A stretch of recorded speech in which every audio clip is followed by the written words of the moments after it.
Tak povedz, čo si predstavuješ ty pod pojmem generačná ikona?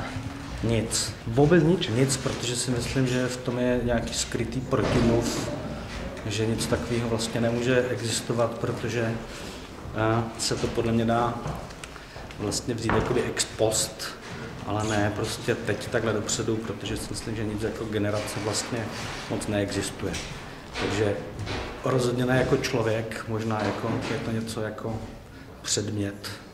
Ale to má víc lidí, že to je předmět. No, možná. A co by to bylo pro tebe teda? Pro tvou generaci. A právě jsme prdeli, protože jako, jak pro mou generaci, kde je moje generace? Moje generace není ti, co se narodili ve stejném roce nebo vyrůstali, ale Který mají třeba stejný ikony jako ty. no, že myslím si, že právě to tak individuální, že vlastně nevím, a člověk jak je nějaký individualista, tak si myslím, že se takhle nemůže hlásit k něčemu takovému. Takže může být osobní vzor nebo osobní Určitě. něco takového, ale nemůžu to říct, že je to generační právě. Může to být osobní, může to být pro mě osobní ikona, může to být, já nevím, idol, ale není to jako právě to generační, se mi tam strašně vlastně příčí.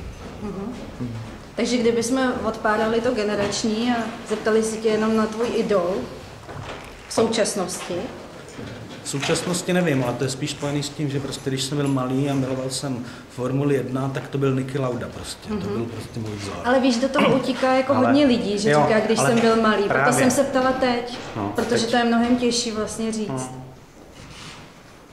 Myslím si, že v dnešní době opravdu to skoro nejde nějak takhle pojmenovat, že nic, co by nikdo, nic, co by takhle napříč něco, jako můžeme si říct, ano, je to výborný, je to prostě Václav Havel, v nějaké době byl, jako, ale myslím, že to není generační ikona, to vůbec takový, jako takhle o tom nepřemýšlím. No.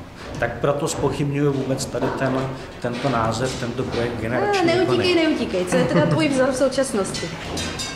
Nebo něco, co nějak zásadně tě ovlivňuje? Nic mě Může to neovlivňuje. být ta věc, nemusí to být člověk.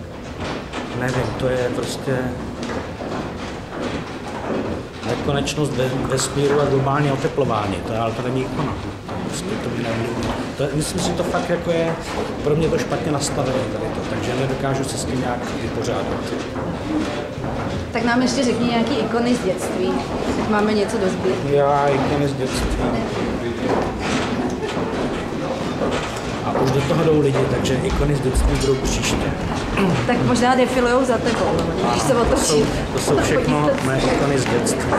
Dobrý den, ikony. Děkuju. Děkujeme. Díky.